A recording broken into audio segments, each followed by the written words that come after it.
कि ऐ कवि कविता नहीं, अपने समय की चिंता लिखो। कि आंख में शोला दिखा नहीं है, तुमने अभी सच लिखा नहीं है। वाह वाह। तू स्कूल की दीवारों पर जा, दिल बनाने वाले लड़के ये दौर, और चलती तीर को हंस के अपने दिल पर खाने वाले लड़के। कि मेहनत के पथ पर मीलों साइकिल चलाने वाले लड़के, और संघर्षों की ताप में तप तकदीर बनाने वाले लड़के। उस दौर का जादू क्या जाने ये रील बनाने वाले लड़के। वाह।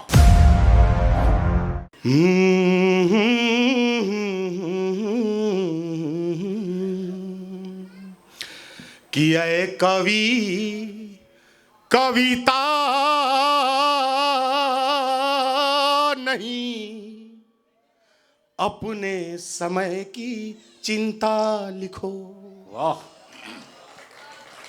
मैं अपनी वो कविता सुना रहा हूं जिसको यूपीएससी और पीसीएस के लड़के अपने निबंध में कोट करते हैं। जब उनसे पूछा जाता है कि साहित्य की समाज में क्या भूमिका होती है, अपने संस्कृति के ताने बाने को बुनने में क्या भूमिका होती है, अपने समय के राजनीति को प्रभावित करने में क्या भूमिका होती है, अपने समय के वैचारिकी को प्रभावित करने में साहित्य की क्या भूमिका होती है, इस तरह के जब क्वेश्चन बनाता है आयोग तो ये कविता कोट करते हैं विद्यार्थी।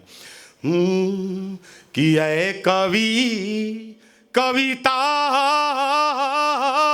नहीं, अपने समय की चिंता लिखो। कि सब लिखते हैं गहरा समंदर, डीप थॉट। कभी कई बार इतना गहरा लिख देता है कि उसी में गिरा हुआ मिलता है। लोग रस्सा फेंकते, चाचा निकल जाइए, बाप रे बड़ा गहरा लिख दिए थे। दो आदमी इधर से पकड़ता, निकालिए निकालिए, बहुत डीप थॉट था, है ना। कि सब लिखते हैं गहरा समंदर, अरे तुम डूबे को तिनका लिखो। ऐ कवि कविता नहीं, अपने समय की चिंता लिखो। वाह। ये जो आपने लिखा है कि भागो नहीं दुनिया को बदलो, जन चेतना की चिंता कौन करेगा। मैं एक बात कहना चाहता हूं, ये विषयांतर नहीं है लेकिन मैं बहुत साहस के साथ एक बात कहना चाहता हूं।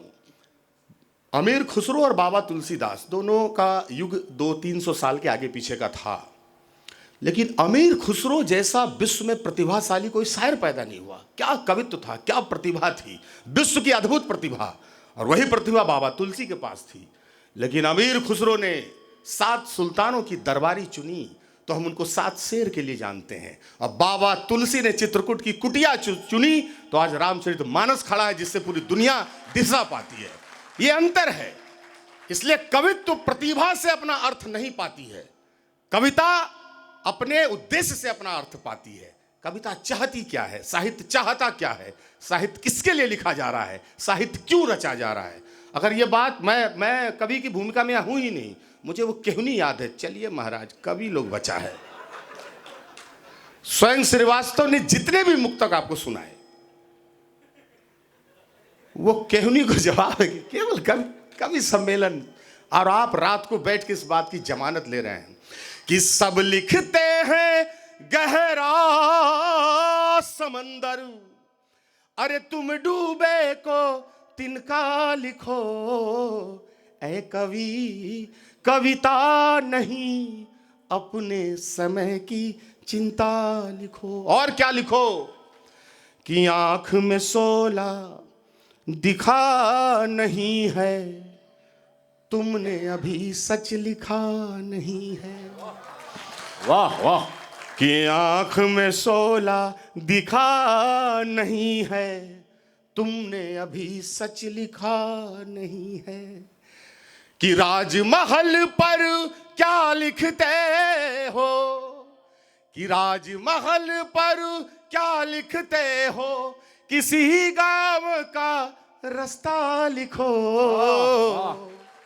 है कवि कविता नहीं, अपने समय की चिंता लिखो, अपने समय की चिंता लिखो। लंबी कविता है लेकिन 2 खुराक देके इसको रोकते हैं। अंग्रेजी दवा लंबा चलता, होमियो। एक मैं देखिए, मैं प्रेम पर नहीं लिखता हूँ, मैं लिख नहीं पाता हूँ इसलिए नहीं लिखता हूँ। ऐसा नहीं कि लिखना नहीं चाहता हूँ। मैंने तुरंत प्यार किया, लव, और तुरंत मैरिज हो गया मेरा। हड़बड़ी में हम लोग जल्दी जल्दी ब्याह कर लिए।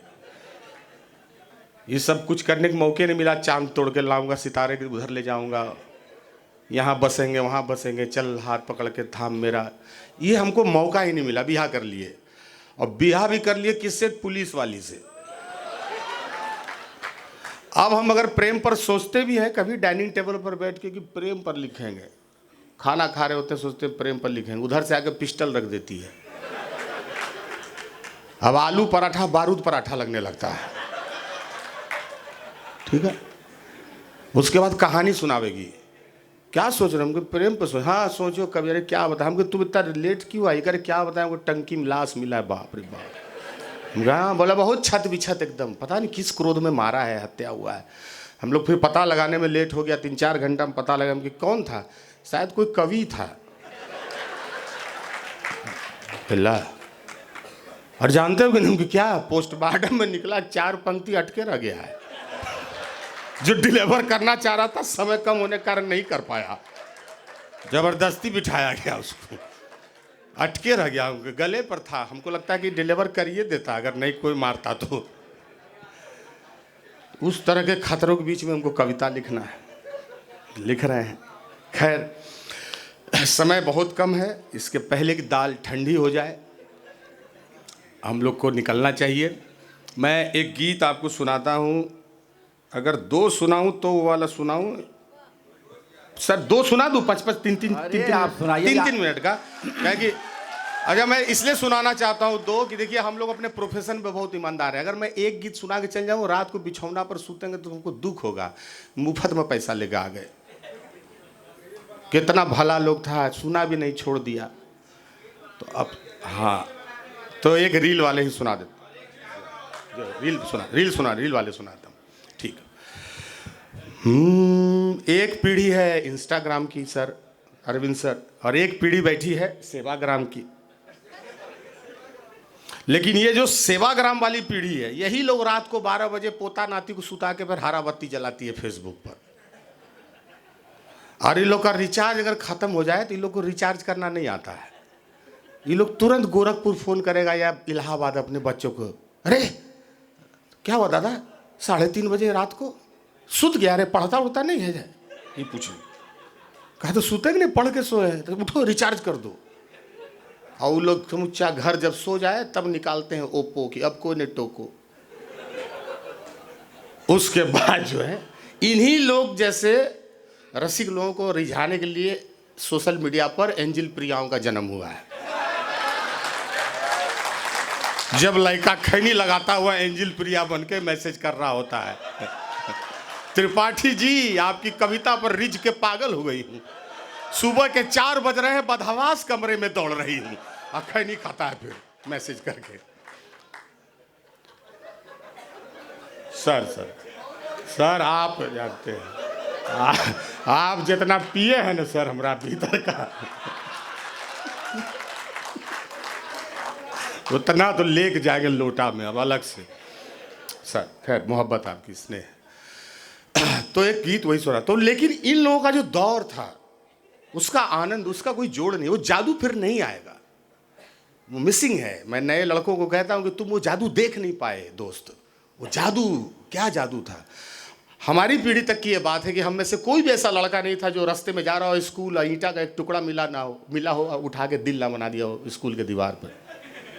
यूकेलिप्टस का पेड़ ही हम सोचते थे सरकार इसलिए लगाता है कि उस पर हम दिल बना सके कोड़ के, और उसका हमको कोई उपयोगिता समझ में नहीं आता था। अब फिर जाड़ा में ताप सकें। अब स्कूल जा रहे हैं, दिल बना दिए दीवार पर, हाथ और तीर उसमें को बना, बहुत सिंगारिक, बहुत तीर उर बना के, सब एक्सेसरीज जितना होता है सब बना के दिल बनाते थे। लिख भी देता था कुछ लोग, जो या ने हुआ ये कौन है नहीं, ये कोई नहीं जानता था, नगर पालिका का दिल है लेकिन बना दिए। आधा घंटा के बाद उधर से आ रहे हैं, देख रहे हैं उसी दिल के पास कुकुर खड़ा है। कुकुर को ढेला मार के हटाते हैं, दिल के पास नहीं, हट। वहां से शुरू करता हूं। एक बार आप लोग ताली बजाइए, ऐसे मैं छाती पिटवाता हूं। वाह,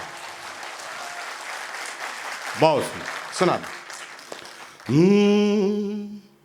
कि स्कूल की दीवारों पर जा दिल बनाने वाले लड़के। अपने अपने सर जवानी के दिनों को याद कीजिएगा, कोई सितम नहीं है, कोई खता नहीं, कीजिए, याद कीजिए, वहीं जाइए। और आप जितना चाहते हैं सर मोहब्बत के गीत पर, अगर ये लोग दूरी ना रखते मंच कर तो आप उछल के यहाँ गिरते हर शेर पर।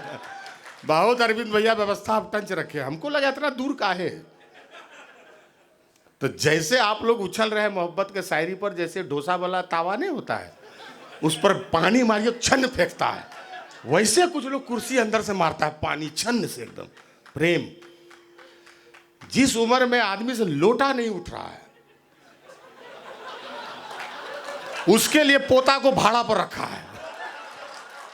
हाँ, तो पोता भी फ्री में नहीं, तोहर लोटा उठाई, तू बुझा तोहरा बदल ले जाई, वो ले ला चार्ज, फेंटा पी अब दादा, तब लोटा उठा जाता है। लेकिन उस उम्र में भी गुलाब पर कविता पर जो उछलते हैं चाचा लोग, तो स्कूल की दीवारों पर जा दिल बनाने वाले लड़के, ये दौर। और चलती तीर को हंस के अपने दिल पर खाने वाले लड़के। पर दिल टूटे तो बिस्तर पर ही झील बनाने वाले लड़के। वाह वाह, क्या बात है, क्या प्रयोग। दिल टूटे तो बिस्तर पर ही झील बनाने वाले लड़के। उस दौर का जादू क्या जाने ये रील बनाने वाले लड़के। उस दौर का जादू क्या जाने ये रील बनाने वाले लड़के। और क्या था वो दौर, वो जादू कि ताजी किताब पर बासी अखबार की जिल्द चढ़ाने वाले लड़के। और खा के समोसा सीनियर के सिर बिल टिकाने वाले लड़के।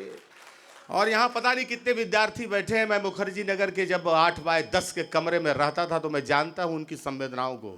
कि कोई बच्चा रास्ते में निकलता है शाम को कि सोचते हैं आज एक सेंट खरीद के आएंगे, 1 घंटा के बाद दिमाग बदल जाता है, लूसेंट खरीद के चले आता है उसी पैसा से।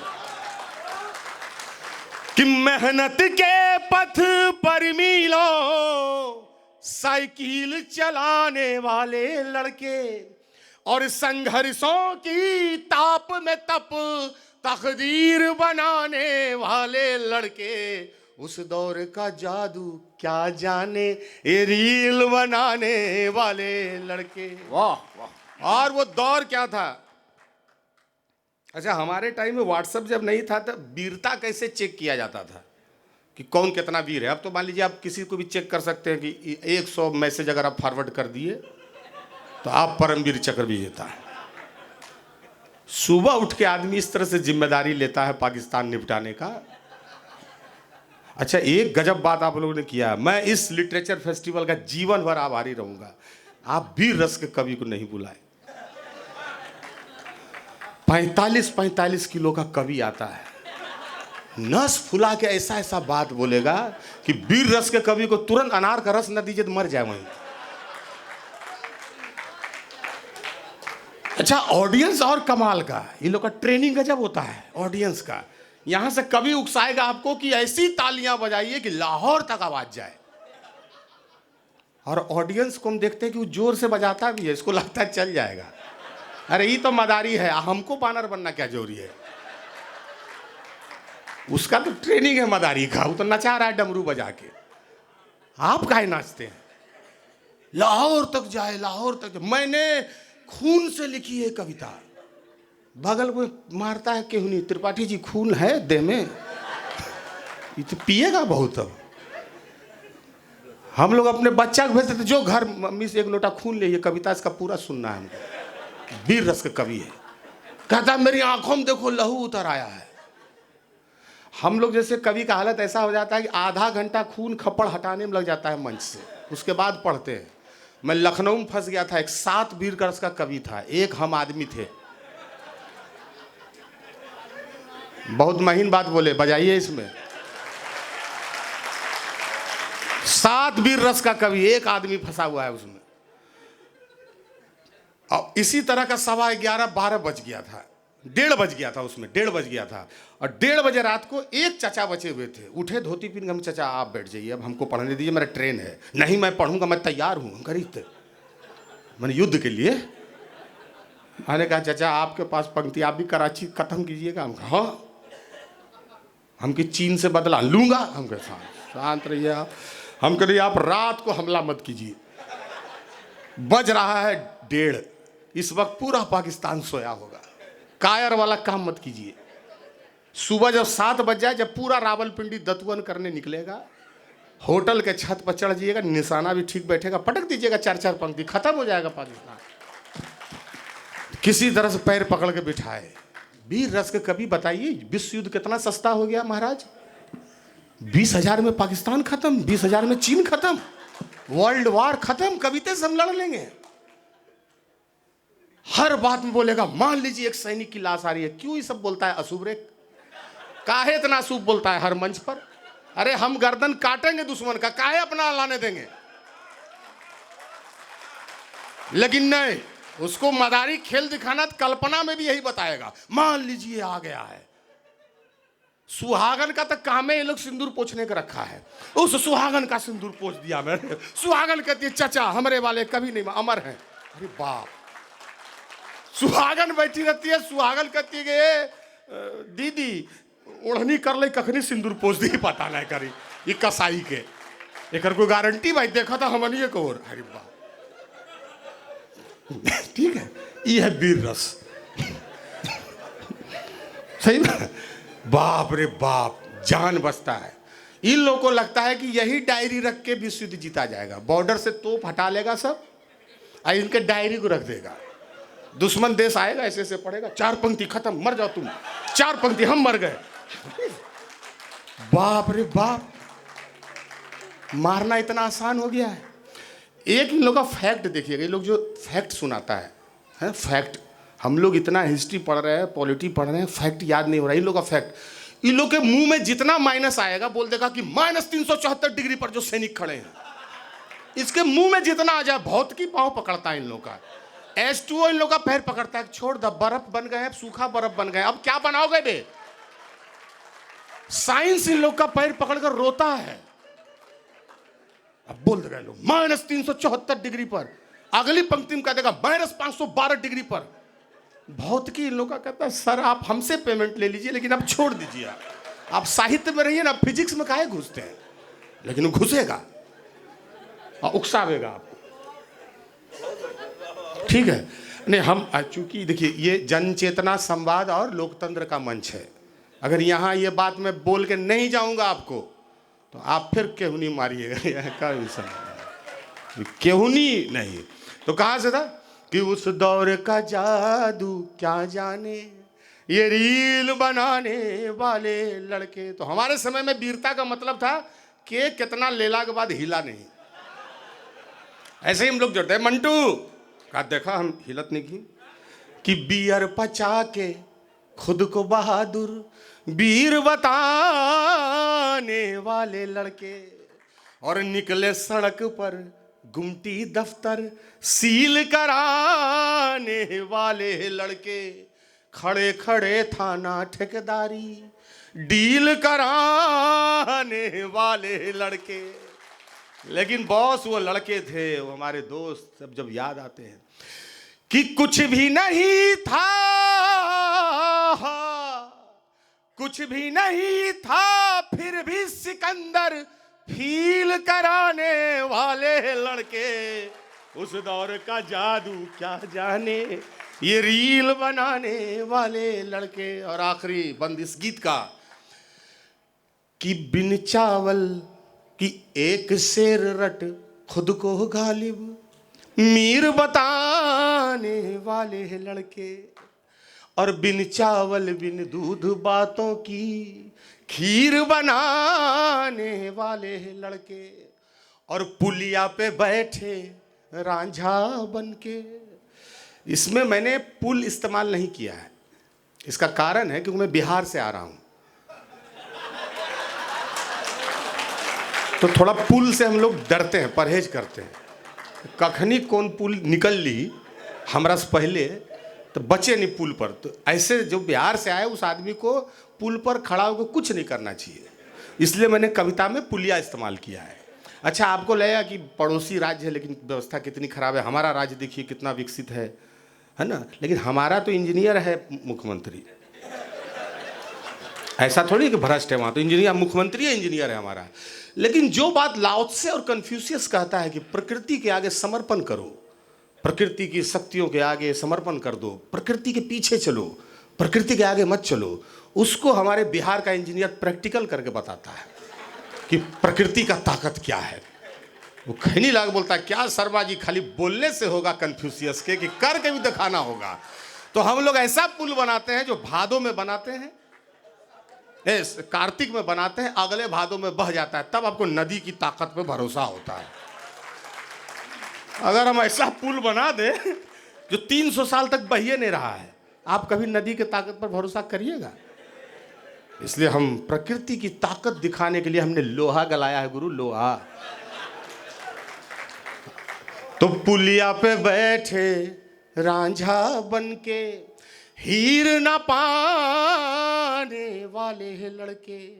लेकिन यही लड़के जब अपने अपने समय में अपनी अपनी जिम्मेदारियां संभाल लेते हैं, यही त्रिपाठी जी जब यहाँ से निकलेंगे, जब अपनी जिम्मेदारियों के बीच जाएंगे, जब ये भूल जाएंगे कि इनको जन चेतना के और लोकतंत्र के सरोकार के मंच पर, जनादेश टुडे के मंच पर फ्री में साली मिल गया था,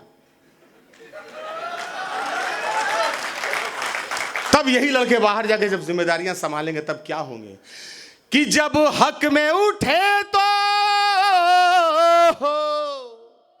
कि जब हक में उठे तो कलमों को शमशीर बनाने वाले लड़के, उस दौर का जादू क्या जाने ये रील बनाने वाले लड़के, उस दौर का जादू क्या जाने वो रील बनाने वाले लड़के। जिंदाबाद आजमगढ़, जय हो, बहुत बहुत आबाद, जिंदाबाद।